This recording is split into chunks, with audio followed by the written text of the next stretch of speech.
Hello students. युगों से मानव मन में यह प्रश्न उठता रहा है कि धरती पर मानव कहाँ से आए अथवा इनकी उत्पत्ति कैसे हुई।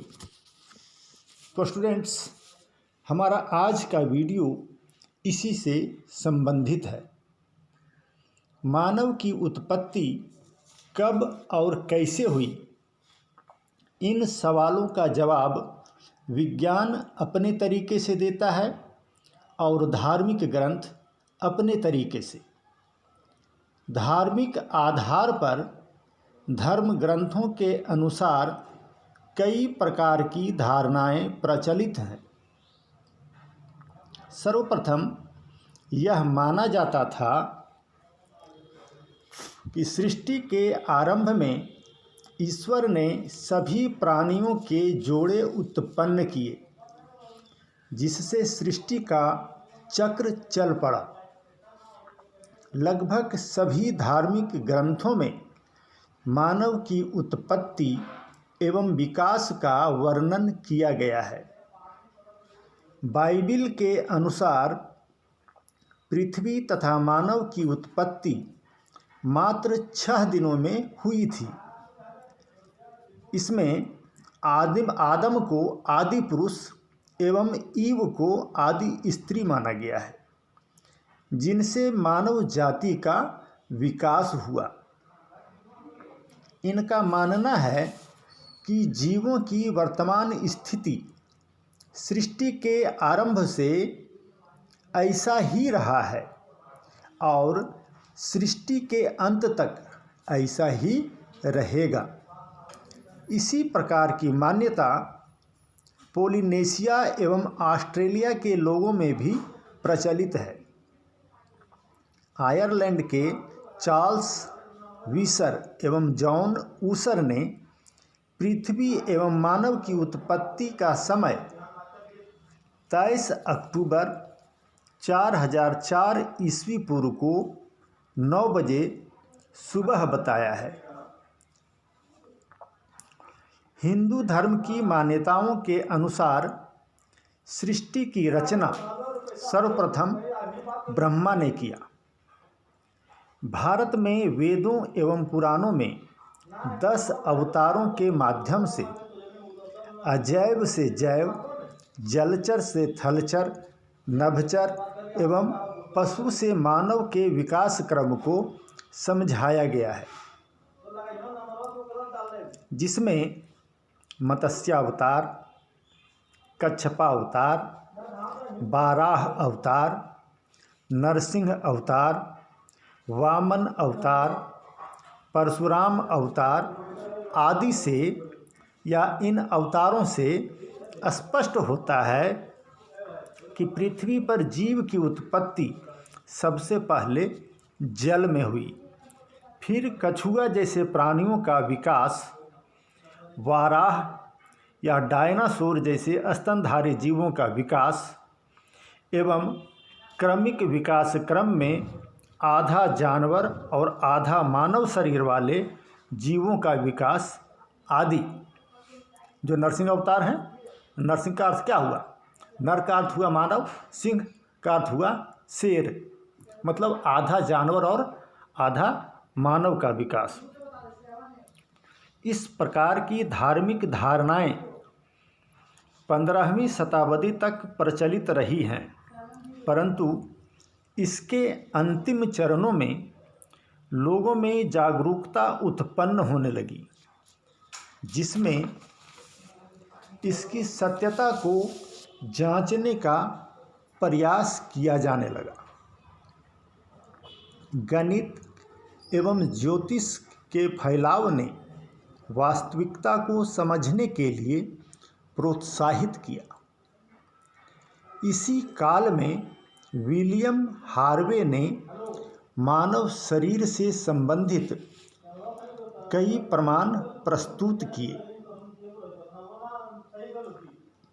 यूरोप में 1859 ईस्वी में डार्विन महोदय ने अपनी 2 पुस्तकों ओरिजिन ऑफ स्पीसीज एवं डिसाइट ऑफ मैन के द्वारा पुरानी विचारधाराओं को निरस्त कर दिया तथा विकासवादी सिद्धांत को जन्म दिया। इस सिद्धांत के अनुसार पृथ्वी के आरंभिक काल में करोड़ों वर्ष पूर्व पृथ्वी पर किसी भी प्रकार की वनस्पति या जीव जंतु नहीं थे। इसे अजैव काल या आर्कियन युग कहा गया। इसके बाद विभिन्न कालों में जीवों की उत्पत्ति एवं विकास क्रमशः होता चला गया।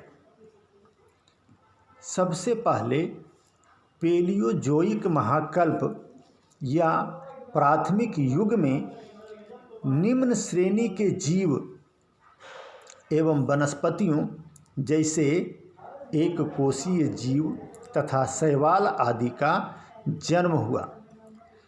पुनः मेसोजोइक महाकल्प या द्वितीयक युग में बहुकोशीय तथा उभयचर प्राणियों का जन्म हुआ।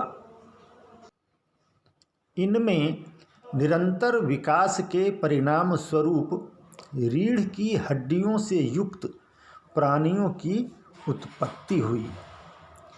कालांतर में सेनोजोइक महाकल्प के तृतीयक युग के प्लायोसीन कल्प में स्तनधारी जीवों जैसे चौपायों एवं बानर आदि तथा मानव रूपी स्तनधारियों, जिसे हिंदू धर्म ग्रंथों में नरसिंह अवतार नाम दिया गया है, का जन्म हुआ।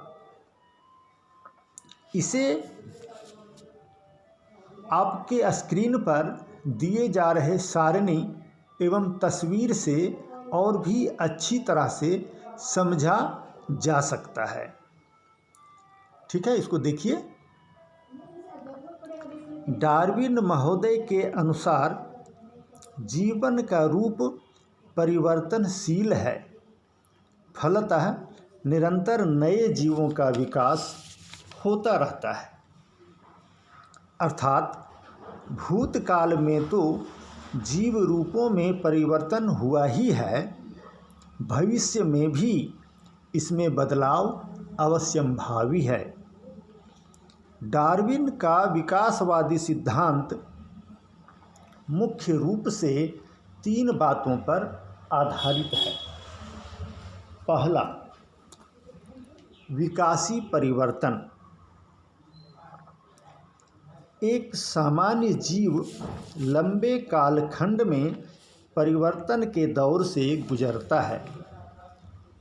इस परिवर्तन से इनके मध्य अंतर उत्पन्न होता है, अर्थात प्रत्येक जीव विकास कर नए परिवर्तित जीव को जन्म देता है। ठीक है। अब दूसरा, अनुकूलनशीलता।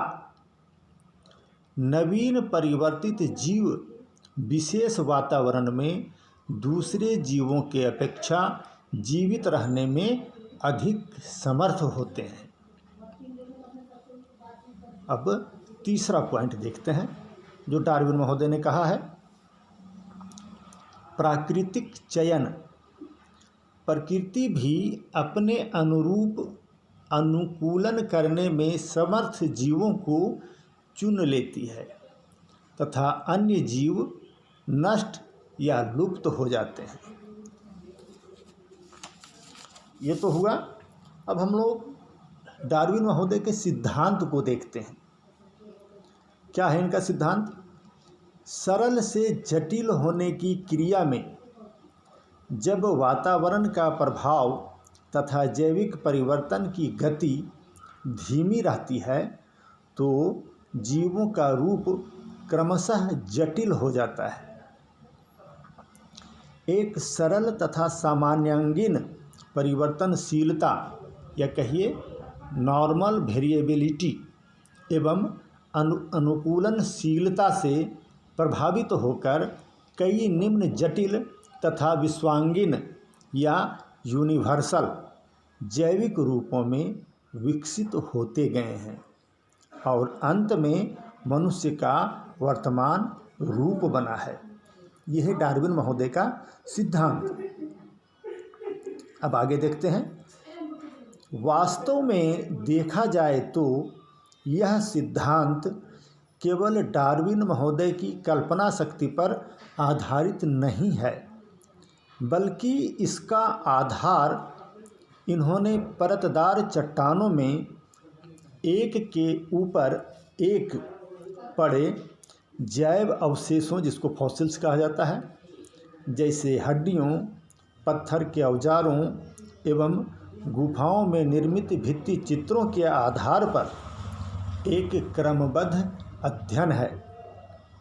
ये कल्पना केवल नहीं है, इसमें कुछ न कुछ सत्यता है।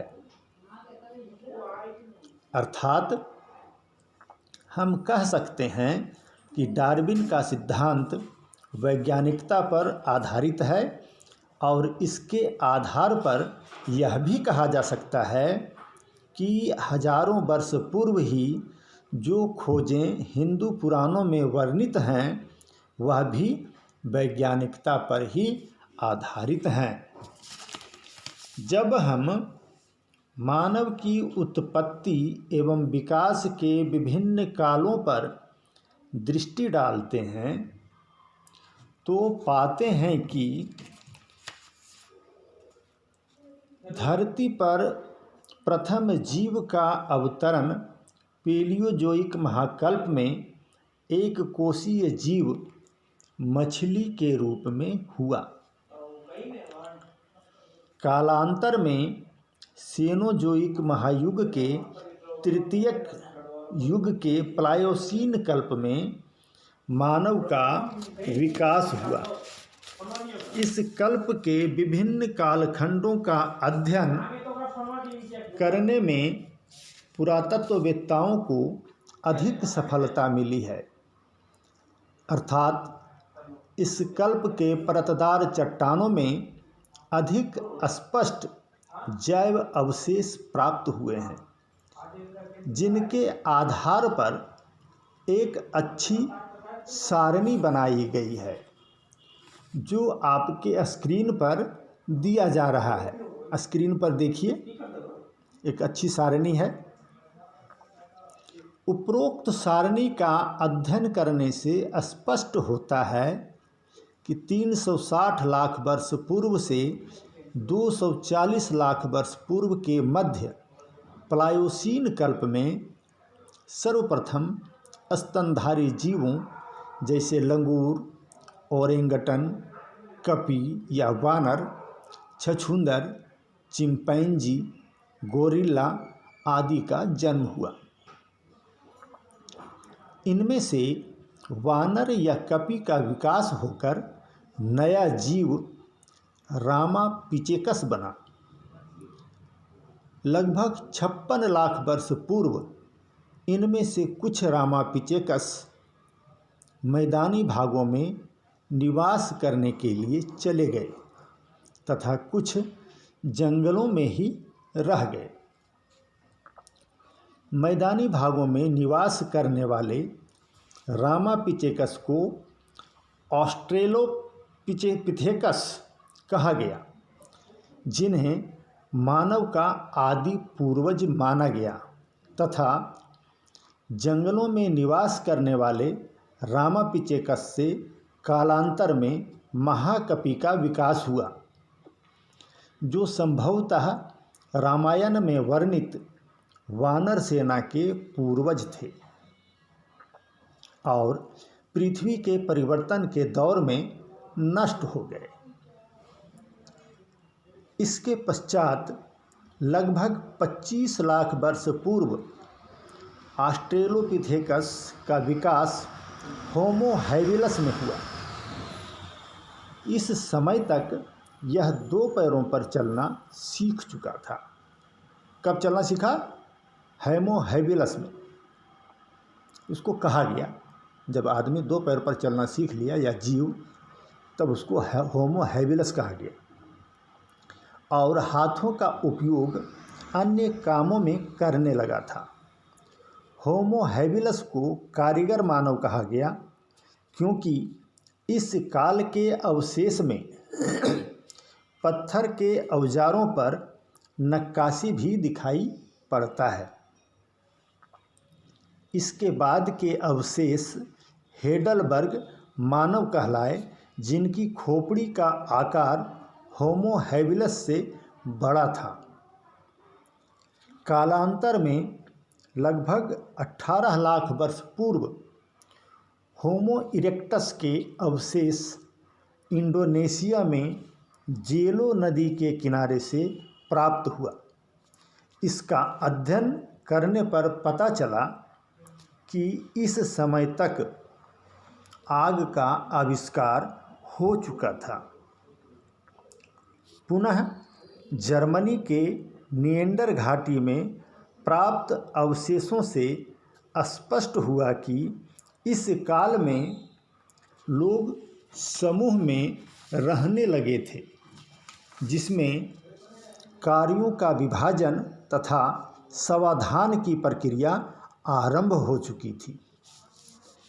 इसके साथ ही गुफाओं के भित्ति चित्रों से अनुमान लगाया गया कि ये लोग पुनर्जन्म और आत्मा की अमरता में विश्वास करते थे। इन्हें निएंडरथल मानव कहा गया या नाम दिया गया। पुनः इस विकास क्रम के आगे बढ़ने पर इनका और विकसित रूप प्राप्त होता है, जिसे क्रोमैग्नॉन कहा गया। इन्हें होमो सेपियंस का पूर्वज माना गया और भारतीय उपमहाद्वीप में पाए गए वैदिक काल के अवशेषों को भी इसी श्रेणी में रखा गया है। इस समय तक परिवार और समाज का निर्माण हो चुका था तथा धातुओं का प्रयोग ये लोग करने लगे थे। इस कालखंड के मानव को मेघावी मानव कहा गया, जिसके मस्तिष्क का घनत्व 1600 सीसी से अधिक था। इसके बाद के प्राप्त अवशेषों को लगभग 8 लाख वर्ष पूर्व का माना गया है, जिसे होमो सेपियंस कहा गया। वास्तव में होमो सेपियंस को ही मानव का निकटतम पूर्वज माना गया है, क्योंकि इस कालखंड में मानव बस्तियां बनाकर परिवार के साथ रहने लगा था और सामाजिक प्रतिबंधों को भी मानने लगा था। इनका मस्तिष्क भी अधिक विकसित हो चुका था। मानव के विकास क्रम का चित्र आपके स्क्रीन पर दिया जा रहा है, इस पर ध्यान देंगे। निरंतर विकास की ओर अग्रसर मानव करोड़ों वर्ष पूर्व के स्तनधारियों एवं लाखों वर्ष पूर्व के अपने पूर्वजों से बिल्कुल अलग है। मानव की उत्पत्ति पर समय समय पर अलग अलग तरह की धारणाएं सामने आती रही हैं। किसी ने गोरिल्ला को, किसी ने चिंपैंजी को, तो किसी ने ओरेंगटन को मानव का पूर्वज माना है। वहीं एक दूसरी विचारधारा के अनुसार मानव की उत्पत्ति पूर्वी गोलार्ध में मरकट नामक वानर प्रजाति के जीवों से होना माना गया है। इसकी एक तीसरी विचारधारा भी है, जिसमें 360 लाख वर्ष पूर्व के स्तनधारियों को प्राइमेट नाम दिया गया है, जिसकी विशेषता है शरीर पर बालों की अधिकता, अधिक लंबे समय का गर्भाधान एवं दांतों के बनावट का अलग प्रकार। इन्होंने 240 लाख वर्ष पूर्व के अवशेषों को होमिनाइड कहा है, जिसकी विशेषता विशाल शरीर, पूंछहीन चौपाया तथा आगे का शरीर और पैर अधिक लचीला था। इसके साथ ही 64 लाख वर्ष पूर्व के अवशेषों को इन्होंने होमिनिड नाम दिया, जो 2 पैरों पर खड़े हो सकते थे। ठीक है। वर्तमान मानव का विकास कपी या वानर या इसके वंशज से हुआ है, यह बता पाना बहुत मुश्किल है, क्योंकि मानव एवं कपी के बीच एक बड़ा अंतर है। अतः इसकी सत्यता को साबित करने के लिए अभी और भी अध्ययन की आवश्यकता है। जो भी हो, वर्तमान समय में मानव के अपने 4 विशिष्ट अभिलक्षण हैं। पहला, अत्यधिक कुशल मस्तिष्क। दूसरा, चपटा चेहरा। तीसरा, यथातथ्य भाषा। और चौथा, उच्चारण संबंधी निपुणता। अपने इन गुणों के कारण मानव पृथ्वी के अन्य प्राणियों से भिन्न तथा सर्वश्रेष्ठ है। अगर इस विकास क्रम को सत्य माना जाए तो भविष्य में मानव का अगला विकास क्रम होगा बड़ा सिर, अर्थात और भी अधिक कुशल मस्तिष्क एवं शरीर का आकार छोटा, क्योंकि आने वाले समय में मानव की शारीरिक क्रियाशीलता और भी घटती जाएगी तथा मस्तिष्क की क्रियाशीलता बढ़ती जाएगी। संभवतः इसी के आधार पर वैज्ञानिकों ने एलियन की कल्पना इस रूप में की है या की होगी। इस तरह की आकार ब्रह्मांडीय संबंधित माने सिनेमा में या वीडियो में आप लोग भी देखे होंगे, है ना। बस, तो आज का वीडियो यहीं समाप्त होता है, फिर अगले वीडियो में मिलेंगे। हेलो स्टूडेंट्स, युगों से